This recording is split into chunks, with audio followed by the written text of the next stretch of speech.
ဒီတစ်ခါပြပေးမှာကလက်ချုပ်ကိုအမြန်လိုက်တဲ့နီးဖြစ်ပါတယ်နော်ဒီနီးလေးကကြတော့အားလုံးအတွက်အဆင်ပြေမယ်ထင်ပါတယ်လိုက်နာမှာတော့အချီကိုအရှိကြီးမထည့်ပါနဲ့နောက်ဖျောင်းတိုက်ပေးပါဒီနှစ်ချက်ကိုလိုက်နာပြီးရင်ရပါပြီနော်အမသုံးတဲ့အကလေးတွေကိုစောစောပြပေးလိုက်တယ်အဲ့ဒါလေးတွေကတော့နံပါတ်6အမသုံးထားတာနံပါတ်6ဖြစ်ပါတယ်တချို့ကငွေအပ်နဲ့လိုက်တယ်ပေါ့နော်ငွေအပ်နဲ့ကလည်းညံတယ်ငွေအပ်ကိုသုံးနိုင်တဲ့သူကငွေအပ်ကိုသုံးပါ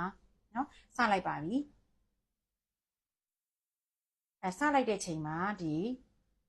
အမောင်ဆုံးလိုက်ချင်းဒီခြေထုံးလေးကိုဖွက်လိုက်တယ်နော်ခြေထုံးလေးကိုဖွက်လိုက်တယ်ဖွက်ပြီးခြေထုံးလေးကိုတုတ်လိုက်တယ်အဲ့ဒါဆိုရင်ပုတ်ခိုင်းသွားမယ်နော်ပြီးသွားလို့ရှိရင်သူ့ကိုစလိုက်ပါပြီလိုက်တဲ့ချိန်မှာလက်ကိုလိုက်တဲ့နေရာလေးကိုအောက်ကနေပြီးတော့ပေါ့နော်ဒီကိုသွားမဲ့အချီနေရာလေးကိုလက်ခလေလက်တကြွယ်လေးတွေနဲ့ထိန်းထားပေးပါနော်ပြီးသွားရင်ခြေကိုအကိုဆောင်းတဲ့တမန်ဆောင်းပြီးတော့ဖွက်လေးအပေါ်ရန်ရှက်ပြီးတော့9ချက်လောက်ထိုးလိုက်နော်၄၅ချက်တစ်ခါတည်းထိုးမယ်အချီကိုမဆွဲသေးဘူး၄၅ချက်ထိုးထားလိုက်မယ်ထိုးပြီးပြီဆိုမှအချီကိုဒရိတ်ထဲဆွဲလိုက်မယ်ဒါဆိုရင် तू ကလေဟိုတစ်ခါတည်းပြီးသွားတာပေါ့နော်၄၅ချက်စာတစ်ခါတည်းဆွဲချလိုက်တယ်လို့ဖြစ်သွားတော့မြန်လဲမြန်တယ်အစင်လဲပြေတယ်လှလဲလှတယ်ဟိုအချိန်ကုန်တက်တာတယ်ပေါ့နော်လူလဲမပင်ပန်းတော့ဘူးဒီနေရာမှာအများကြီးလိုက်ရတဲ့လူဆိုရင်တော့ဒီလက်ကအခုခံလေးတွေထည့်ထားပါလက်မပေါက်အောင်ပေါ့နော်အဲ့ဒါလေးတွေဝယ်လို့ရတယ်နော်အဲ့ဒါလေးတွေခံပြီးသုံးပေးပါဒီမှာ၄၅ချက်လိုက်တော့ဟိုအထည်ကလေပုံမှန်ထပ်ပို့ပြီးတော့ तू က2ဆလောက်မြန်သွားတယ်နော်ဒီနေ့လေးကတော်တော်အဆင်ပြေပါတယ်မသိခင်တော့ဟိုချဲလဲဒီတောက်လျှောက်တစ်ချက်ချင်းနေလိုက်ခဲ့တယ်ပေါ့နော်နားလဲပြီးသွားတဲ့ချိန်ကျတော့ကိုလည်းဒါလေးတွေတိသွားတဲ့ချိန်ကျတော့မလိုက်တော့ဘူးတစ်ချက်ချင်းမလိုက်တော့၄၅ချက်တစ်ခါဆွဲချလိုက်တယ်အဲ့ဒီခါကျတော့လေအထည်က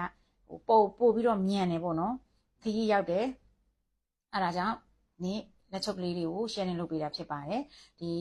ရှေ့မှာလည်းဗီဒီယိုဖိုင်လေးတွေလေ့လာလို့ရပါတယ်เนาะအမ YouTube channel မှာလည်းတင်ထားပါတယ် Facebook page မှာလည်းတင်ထားပါတယ် TikTok account မှာလည်းတင်ထားပါတယ်เนาะဒီလက်ချုပ်လက်နည်းနဲ့ပတ်သက်ပြီးတော့အများကြီး sharing လုပ်ပေးထားပါတယ်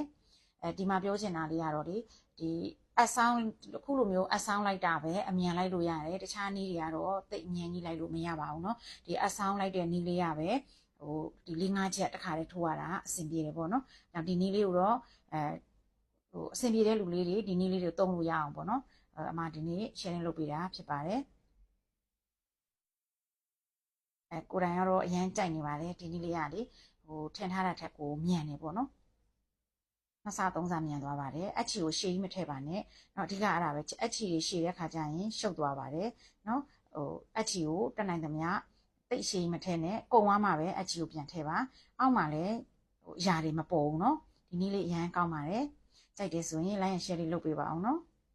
ကျေးဇူးပါအဆုံးထိကြည့်ပေးလို့